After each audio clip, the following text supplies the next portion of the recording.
thank you for joining with me. We are reading in A Course in Miracles workbook for students, part 2 of the workbook, section 12, What is the Ego?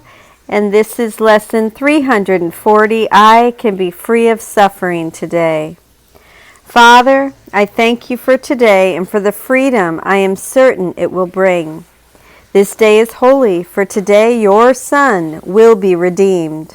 His suffering is done, for he will hear your voice directing him to find Christ's vision through forgiveness and be free forever from all suffering. Thanks for today, my Father. I was born into this world, but to achieve this day and what it holds in joy and freedom for your Holy Son and for the world he made, which is released along with him today. Footnote 155.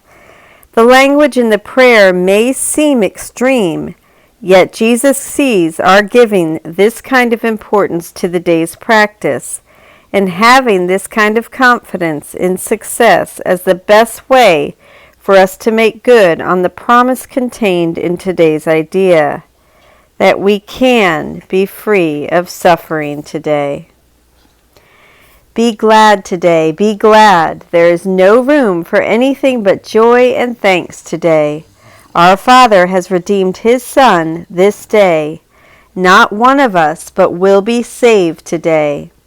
Not one who will remain in fear, and none the Father will not gather to himself, awaken heaven in the heart of love.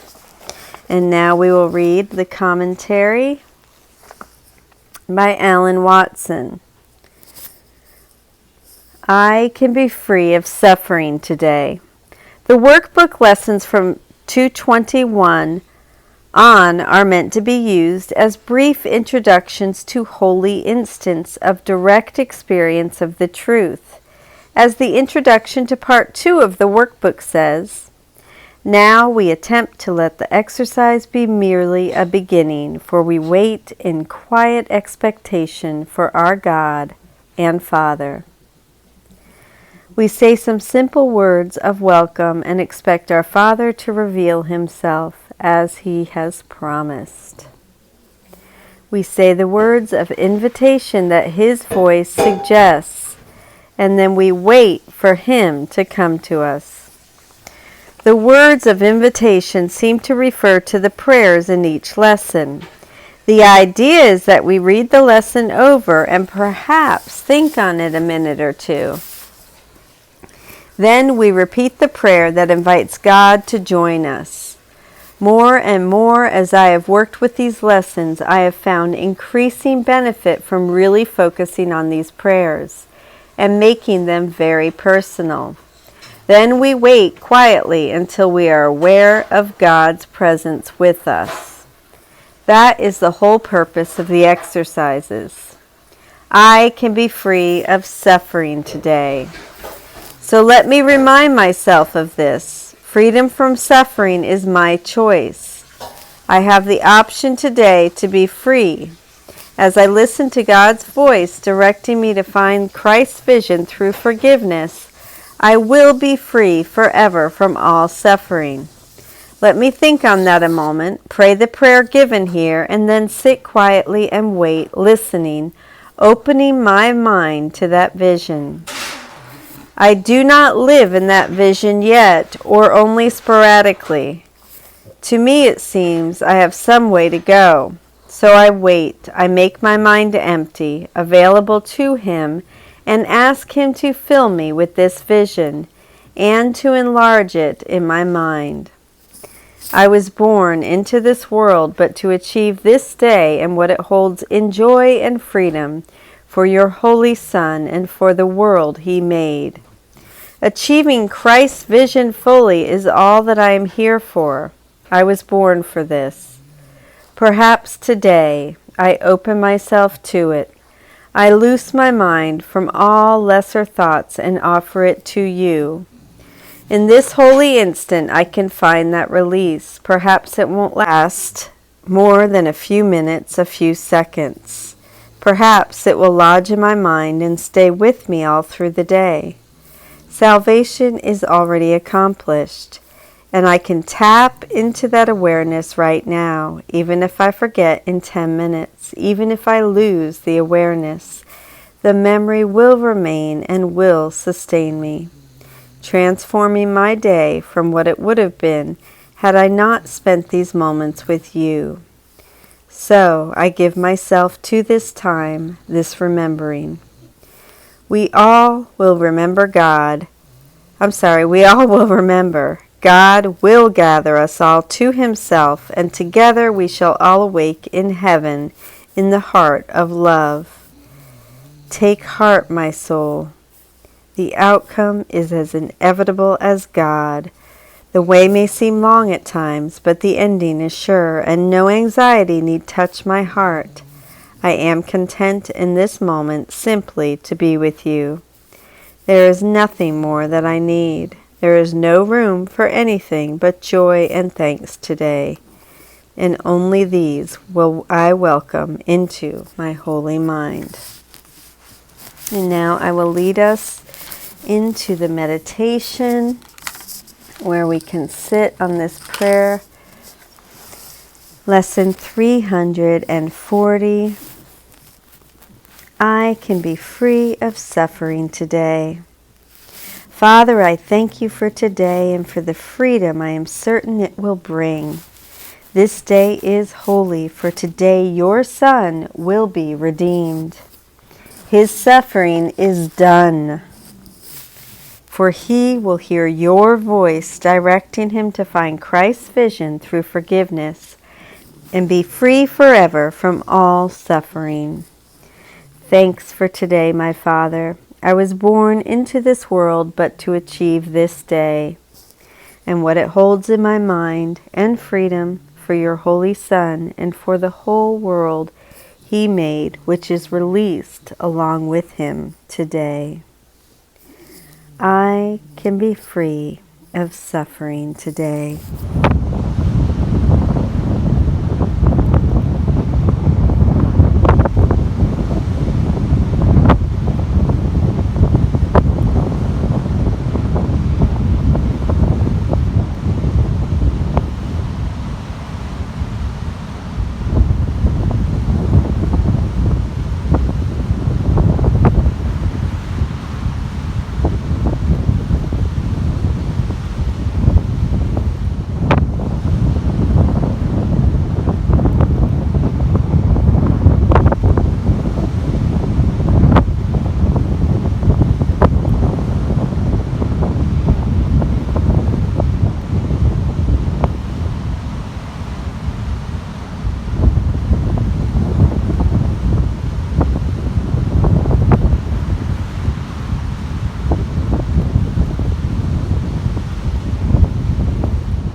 Thank you so much for joining with me in the meditation of Lesson 340. I can be free of suffering today. And I just want to add this. Be glad today. There is no room for anything but joy and thanks today. And now we will read Alan Watson's commentary on What is the Ego, Part 10. This is the conclusion of Section 12. And this is paragraph 5, sentence 2. And peace will be restored forever to the holy minds which God created as His Son, His dwelling place, His joy, His love, completely His, completely one with Him. How is that simple forgiveness can do this? The guilt and fear induced by our belief in the ego's reality is the cause of all our suffering. It is our mad wish to be a separated self that has caused us to see God and all the universe as our enemies and filled us with nightmares of punishment. Forgiveness shows us that what we think we did to ourselves has not occurred. There is no cause for guilt. Forgiveness releases us from the dread of punishment and brings us to realize that our oneness with God is undisturbed. We are still His dwelling place, His joy, His love, completely His, completely one with Him. And in that knowledge, peace is restored forever. When forgiveness washes over us, we realize that I can be free of suffering today. This is the ego thought in our mind that paints unrest over the eternal calm of our mind as God created it. Letting go of that thought, even for an instant, brings immediate peace. Let the thought of separation of an independent identity the thought of separation of an independent identity was the original mistake. That one error which brought truth to illusion, infinity to time, and life to death was all you ever made. Your whole world rests upon it. Everything you see reflects it. You do not realize the magnitude of that one error. It was so vast and so completely incredible that from it a world of total unreality had to emerge. Forgiveness shows us that what we think we have done has no real consequence. It removes the barriers of our awareness of God. That terrible mistake upon which our whole world rests was inconsequential. Our union with God remains forever uninterrupted. We rest now and ever in His peace. And peace will be restored forever to the holy minds which God created as His Son. His dwelling place, His joy, His love, completely His, completely one with Him. Thank you so much for joining with me, Lesson 340. I can be free of suffering today. I love you. Thank you.